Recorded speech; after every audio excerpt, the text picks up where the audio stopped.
My name is Marcus Vance. For 7 years, I was the invisible engine behind Vance Culinary Labs, a specialized high-margin manufacturing facility that produced premium, organic preservative matrices and gourmet craft sauces for high-end restaurant chains across the Pacific Northwest. I didn't mind the long hours in the laboratory, the chemical formulas, or the heavy industrial mixers. I am a food scientist and chemical engineer. I speak the language of molecular stability, pH levels, and scalable production texturing. But in my family, technical brilliance was an invisible currency. The only thing that mattered was appearance. My mother, Eleanor Vance, operated on a system of absolute, unyielding favoritism. To her, I was simply the utilitarian worker bee, the son who stayed in muddy utility boots, smelled of vinegar and spices, and kept the family business running. The sun rose and set on my older brother, Julian. Julian was the golden child. He was handsome, charismatic, possessed a high-end marketing degree from an Ivy League university, and spent his time driving a luxury sport car funded directly by the company's primary operational account. Whenever I brought up the fact that Julian hadn't logged a single hour of actual factory oversight in 3 years, Eleanor would instantly shut me down. "Marcus, you simply don't understand how high-level corporate scaling works," she would say, her voice dripping with condescension during our weekly executive meetings. "You are wonderful in the kitchen with your little test tubes, but Julian is the face of the Vance dynasty. He builds a brand. Your formulas are completely worthless without his social capital." The true betrayal was initialized when I finally perfected my life's work, Formula 09. It was a revolutionary, completely organic emulsification and preservation matrix. In standard food manufacturing, keeping high-fat gourmet sauces shelf-stable without artificial chemicals is incredibly difficult. The fat's separate, and the shelf life drops to mere days. Formula 09 solved this using a precise, synchronized balance of natural plant-based lipids and high-acidity citrus extracts. It allowed premium organic sauces to remain entirely shelf-stable for up to 18 months at standard room temperature.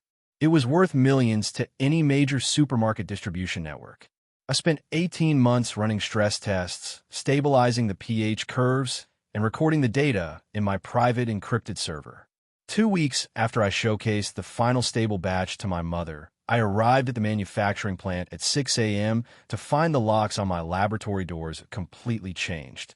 2 private security guards stood in the corridor, blocking my path. "I'm sorry, Mr. Vance," the lead guard said, refusing to meet my eye. "We've been instructed by corporate counsel to deny you entry to the production floor. Your building access privileges have been permanently revoked." Before I could even process the words, my phone buzzed with an emergency notification. It was a formal, corporate legal letterhead signed by Eleanor and Julian.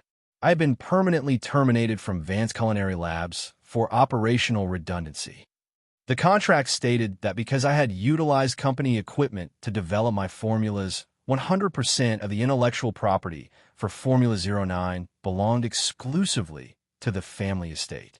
At 7 p.m. that evening, I sat in the living room of my mother's estate mansion. Eleanor sat on the antique sofa, casually sipping tea, while Julian stood by the marble fireplace, looking down at me with a triumphant, mocking smile. "Don't look so miserable, Marcus," Julian laughed, tossing a thick legal folder onto the glass coffee table. "You've done a decent job playing chemist, but it's time for real businessmen to take over. Next month, I am launching Julian's Artisanal Kitchen, a nationwide fast casual franchise network. We are leveraging Father's remaining real estate assets and a massive $1.8 million small business loan to open our first 12 flagship locations simultaneously. You're building an entire franchise network based on my preservation matrix," I said, my voice dangerously calm. "It's the family's matrix now, Marcus," Eleanor cut in coldly. "Julian has already secured a massive distribution contract with 3 major supermarket chains. We don't need you clogging up the laboratory with your constant complaints about safety margins and production delays. Julian is going to take this company public. We've allocated a one-time severance check of $15,000 for you. Sign the non-disclosure waiver and walk away." I looked down at the severance check, then up at my brother's arrogant, smiling face. They thought they had just executed a flawless corporate raid on my mind. They thought that because they had physical possession of my written recipe logs and my raw ingredient lists, they owned the science. But they forgot one fundamental rule of chemical engineering. I didn't write down the stabilization variables in the master log. I kept them in my head. "I want to take the $15,000, Mom," I said, standing up and picking up my jacket. "And I won't sign the waiver. Keep the recipe. I truly hope the production lines run exactly the way Julian engineered them." Julian smirked, adjusting his designer watch. "They will, little brother. Enjoy your retirement. I'll make sure to send you a postcard from our first $1 million opening night." I walked out of the mansion and into the cool night air. The moment I got into my car, I brought up my encrypted tablet. I didn't try to wipe their servers. I didn't try to block their patent application. Instead, I opened my personal engineering database and looked at the raw chemical schematics for Formula 09. In the master production log that Julian had stolen from my desk, the ratio for the citrus acid stabilizer was listed at a standard texturing volume. What Julian didn't know, because he had never spent a single day monitoring an industrial-scale heat vat, was that when that specific organic formula is scaled up from a 5-gallon laboratory test batch to a 2,000-gallon commercial production run, the ambient heat triggers a massive, delayed molecular fermentation loop. Unless a very specific secondary cooling agent is injected at exactly 140 degrees Celsius, the natural sugars in the sauce will systematically ferment inside the sealed bottles over a 60-day period. They had the recipe, but they didn't have the metric, and the countdown to their absolute financial liquidation had just officially begun. Julian's marketing machine was relentless. Within 3 months, billboards for Julian's Artisanal Kitchen were plastered across major highways, and food industry blogs were buzzing about the hottest new organic franchise of 2026. Backed by our parents' retirement capital and the $1.8 million bank loan, Julian had bypassed the standard phase testing protocols and rushed straight into mass production. He wanted to capture the summer market, and he wanted to prove he could do it without me. I watched the rollout from a distance, having quietly taken a position as a senior consultant for a national food safety compliance firm. Every time I saw an advertisement featuring his face next to my signature organic garlic herb sauce, I checked my calendar. The first massive commercial production run at the Vance plant had occurred on April 12th. Based on the ambient storage temperatures of the regional distribution warehouses, I calculated that the delayed molecular fermentation loop would reach critical mass in exactly 60 days. On June 10th, I bought a single bottle of the sauce from a local supermarket. Holding it up to the kitchen light, I smiled. To an untrained eye, the rich, creamy texture looked completely normal. But when I hooked it up to a digital pH meter in my private home lab, the numbers didn't lie. The acidity was dropping rapidly. The natural citrus acid stabilizer was breaking down, and the trapped sugars were beginning to generate microscopic pockets of carbon dioxide gas. The clock was about to strike zero. The biological time bomb officially went off during the grand opening weekend of Julian's flagship franchise location in downtown Seattle. It was a high-profile, red carpet event. My mother, Eleanor, was dressed in a stunning evening gown, proudly introducing Julian to local restaurant critics, city politicians, and the executive buyers from the Pacific Food Group, the supermarket chain that had just placed a $750,000 opening order for the retail product. I wasn't invited, of course, but I didn't need to be there to hear the explosion. According to later court documents and local news reports, the disaster began at exactly 8:30 p.m., right in the middle of dinner service. A line cook in the open-concept kitchen went to grab a chilled, industrial-sized glass jug of the signature sauce from the line prep station. The moment his fingers twisted the airtight metal cap, the sudden, violent release of accumulated carbon dioxide pressure triggered a catastrophic failure. The heavy glass jug shattered instantly, sending an explosive shockwave of fermented, pressurized garlic sauce and glass shards across the main cooking line. The cook screamed, catching a piece of glass near his shoulder.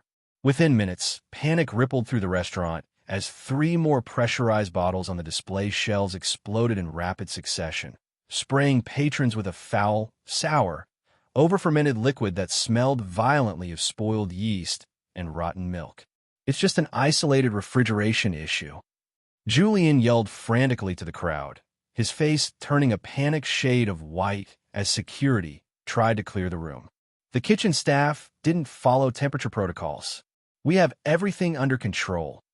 But he didn't have anything under control. At that exact moment, 60 miles away in the main regional distribution warehouse of Pacific Food Group, the same chemical reaction was occurring on an apocalyptic scale. Thousands of cases of Julian's artisanal kitchen sauce, tightly packed into heavy cardboard boxes and stacked 15 feet high on industrial wooden pallets, were hitting their internal thermal threshold. One by one, inside the dark warehouse, the bottles began to detonate like a synchronized row of artillery shells. By midnight, the automated warehouse alarms were blaring. The fermentation loop had turned the entire inventory into a toxic zone of shattered glass, sticky organic waste, and a biological hazard that triggered an immediate, emergency shutdown of the entire facility by the state health inspector. I woke up the next morning at 6 a.m., poured myself a cup of black coffee, and opened my laptop. The headline on the front page of the regional business section read, "Explosive debut. Julian's artisanal franchise halted by multi-state product explosions and emergency health injunction." My phone instantly began to vibrate on the counter. It was a call from my mother. I let it ring until it went to voicemail. Then, I opened my engineering portal and began preparing my private consulting rates. The Golden Child's corporate empire was about to face a total structural collapse, and I was the only person who knew how to clean up the toxic remnants. By Tuesday afternoon, the corporate office of Julian's Artisanal Kitchen was under absolute siege. The Pacific Food Group hadn't just canceled their $750,000 opening order. They had filed an emergency breach of warranty lawsuit in federal court, demanding $2.4 million in immediate damages to cover the cost of hazardous waste cleanup, warehouse decontamination, and lost operational revenue. Simultaneously, the State Department of Agriculture issued a mandatory region-wide recall of every single bottle bearing the Vance name. Julian's $1.8 million small business loan, which had been personally guaranteed by my mother's primary estate mansion and their remaining family retirement accounts, was instantly frozen by the lender. Under the strict terms of the commercial loan agreement, the state health injunction triggered an automatic material adverse effect clause. The bank gave them exactly 7 days to remedy the biostability issue of the product or face immediate foreclosure on all secured collateral. They were trapped in a vice of their own making. They had the physical factory, they had the automated machinery, but they didn't have the chemical literacy to stop the fermentation. I was sitting in my private consulting office on Thursday morning when the heavy glass doors swung open. My mother and Julian walked in. The transformation was staggering. Julian's pristine, arrogant demeanor was entirely gone. His expensive suit was wrinkled, his eyes bloodshot from sleeplessness, and his hands trembled as he clutched a thick stack of legal demands. My mother looked visibly older, her face pale, the high society posture completely shattered. "Marcus, please," Eleanor gasped, stepping forward and reaching across my desk, her voice cracking with desperate, maternal panic. "You have to help us. The bank is going to take the house. The lawsuits, they're going to liquidate everything your father and I built. We didn't know the recipe would do this. I told you the production lines required strict safety and engineering oversight, Mom," I said, leaning back in my chair and looking at them with a completely neutral expression. "But you told me my formulas were worthless without Julian's marketing capital. Why isn't his social brand stopping the fermentation?" Julian stepped forward, dropping the legal folders onto my desk, his voice a hoarse, humiliating whisper. "Marcus, I'm begging you. Look at the data logs. We've tried lowering the vat temperatures, we've tried adding synthetic preservatives, but every batch we mix keeps building up gas pressure. The bottles are still breaking in the test lab. You engineered the matrix. What did you leave out of the log?" "I didn't leave anything out of the log, Julian," I said calmly. "The log contains the exact formula for a 5-gallon laboratory sample, but you're running a 2,000-gallon industrial commercial vat. When you scale organic lipids and citric acids to that mass, The core kinetic heat creates a delayed molecular fermentation loop. It's basic chemical engineering. How do we stop it? Julian cried out, his eyes wide with frantic desperation. Just tell us the secondary additive. We'll pay you. We'll give you your $15,000 severance right now. I let out a soft, sharp laugh, standing up and walking over to the window. $15,000? I turned back to face them. Julian, you use that watch on your wrist to tell time, but you clearly can't calculate value. Your company is currently facing $2.4 million in active litigation, a frozen $1.8 million loan, and a total liquidation of your mother's estate within 5 days. You don't have the leverage to offer me a severance check. Eleanor rushed to my side, her hands shaking as she grabbed my arm. Marcus, what do you want? Name your terms. We're your family. You can't watch us lose everything. When you changed the locks on my laboratory and had me escorted out by private security, you explicitly told me that the corporate structure of this family is strictly business. I told her, slowly removing her hand from my sleeve. So let's talk business. I pulled a pre-drafted legal contract from my desk drawer and slid it across the table toward my brother. Here are my terms for a corporate rescue consultation, I stated. First, Julian will execute a total, absolute resignation from all operational, executive, and marketing positions within the company, permanently relinquishing his corporate voting shares. Second, the family estate will transfer 51% controlling ownership of Vance Culinary Labs and the entire franchise trademark to my private consulting firm for a nominal purchase price of $1. Julian gasped, his face flushing with a mixture of rage and horror. 51%. You're stealing my entire franchise network. No, Julian, I said coldly, looking him dead in the eye.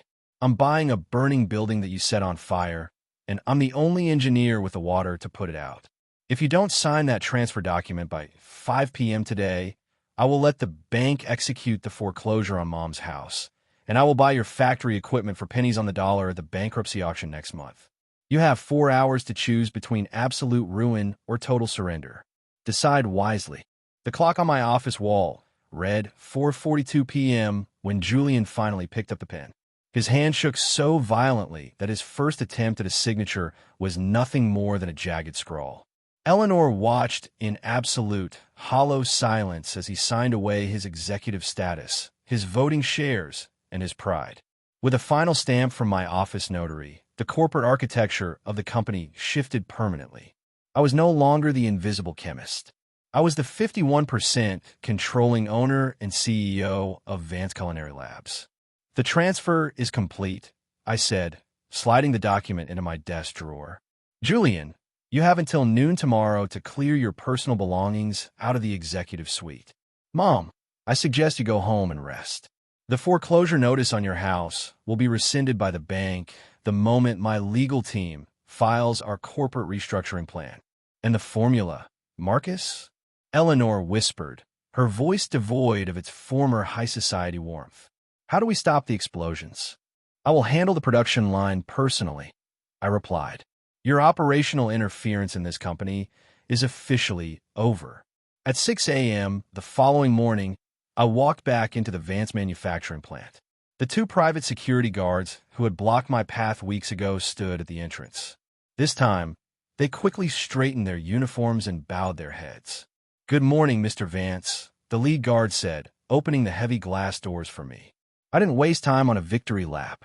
I walked straight onto the production floor, where the factory workers were standing around the massive 2,000-gallon stainless steel industrial vats, looking completely lost. The air still smelled faintly of the sour, fermented failure of Julian's rushed batches. Listen up, I announced, my voice echoing off the industrial walls. We are purging the entire system. Every drop of active inventory in these tanks is to be drained into the waste treatment grid immediately. We are resetting the chemical baseline. Over the next 12 hours, I took absolute command of the facility. I recalibrated the digital thermal sensors on the main heating jackets, lowering the core vat temperatures to a strict, stable curve. But the most important change was the installation of a new, automated chemical injection valve right above the cooling manifold. I hooked up a specialized proprietary pressurized canister containing stabilizing agent compound Delta 7, a high-density, food-grade amino acid complex that isolates the natural sugars and prevents them from binding with the active citrus extracts under high-volume pressure. Initialize the 2,000-gallon commercial run. I order the line engineer. Set the core heat to 140 degrees Celsius and prepare the automated Delta 7 injection the microsecond the thermal sensor hits the threshold. The massive industrial mixers began to groan, blending the premium organic lipids, spices, and acids. The entire floor watched the digital monitors as the volume scaled up. At exactly 140 degrees Celsius, the automated valve clicked, injecting the precise cooling matrix into the churning mass. The pH meter on the master console locked in at a perfect, unchanging 3.42. The molecular structure was completely stabilized. The biological time bomb had been permanently defused. 3 days later, I invited the executive buyers from the Pacific Food Group to a private demonstration in our secure quality control laboratory. I placed a freshly bottled sample of the newly engineered sauce inside a high-temperature thermal acceleration chamber, simulating 6 months of harsh warehouse storage in a matter of hours. The bottle remained completely pristine. The digital internal pressure reading stayed at absolute zero. The structural defect has been entirely eliminated, gentlemen, I stated to the board of buyers. The product is now 100% shelf-stable for 18 months under any standard climate condition. Furthermore, under my new corporate leadership, Julian's Artisanal Kitchen is being rebranded as Vance Culinary Diagnostics. We are shifting our focus from a chaotic franchise model to a reliable, high-volume B2B supplier for your entire supermarket network. The lead buyer looked at the data streams on my monitor, then looked up at me with profound professional respect. Marcus, your brother was a brilliant salesman, but he was selling a fantasy that almost destroyed our distribution network, the buyer said, extending his hand. We don't need a lifestyle brand. We need precision. If your legal team can guarantee these safety metrics, we are prepared to reinstate the $750,000 purchase order by tomorrow afternoon. The contracts are already drafted, I smiled, shaking his hand. And the code is completely secure. 6 months after the restructuring, I sat in the pristine, newly renovated executive corner office overlooking the factory floor. The automated bottling lines were running at 100% operational capacity, filling thousands of cases of premium organic sauce matrices for shipment to retail networks across the country. Under my private consulting firm's leadership, Vance Culinary Diagnostics had officially crossed a new financial milestone, securing $4.2 million in active corporate supply contracts. We had cleared the $1.8 million small business loan early, entirely insulating my mother's estate house from debt, but the factory and the trademarks remained under my absolute 51% controlling ownership. Julian's reality had undergone a permanent, humiliating devaluation. Stripped of his sports car, his corporate credit lines, and his executive title, he was forced to take an entry-level, commission-based sales job at a local commercial real estate firm. His Ivy League marketing degree meant very little now that his name was permanently associated with the most catastrophic, explosive product recall in regional food history. Whenever he visits my mother's house, he is forced to look at a corporate empire that he tried to steal, now flourishing under the absolute command of the brother he once dismissed as a mere worker bee. My mother, Eleanor, remains a silent shareholder, her lifestyle fully funded by the company's new profits, but she has been entirely removed from the executive board. She no longer gives lectures about social capital or brand presence. She finally understands that a brand is only as strong as the science beneath it. I took a slow sip of my coffee, reviewing the morning production logs on my tablet. My family thought they could use their authority, their corporate maneuvers, and their arrogance to capitalize on my mind. They thought that because I was quiet and focused on the technical variables, I wouldn't notice when they changed the locks on my life's work. But they failed to realize that in the modern industrial arena, you cannot market away a fundamental law of chemical engineering. You can steal a piece of paper with a recipe written on it, but you can never steal the diagnostic intellect required to make it scale. The numbers will always expose the fraud, and the chemistry will always default to the truth. The vats are running perfectly, the pH curves are entirely stable, and the asset is completely secure. Thank you so much to every single operator in this incredible storytelling community for analyzing the data trails, tracking the chemical variables, and supporting this channel through this high-stakes family confrontation. Your incredible engagement keeps the production clean and the narrative sharp. If this diagnostic report reminded you that technical mastery, deep preparation, and cold risk management will always outlast loud, greedy manipulation, please smash that like button right now. Drop your tactical feedback in the comments section below. Hit that notification bell and subscribe to the channel. Stay analytical. Keep your intellectual property completely insulated, and I will see you in the next operational update. Take care.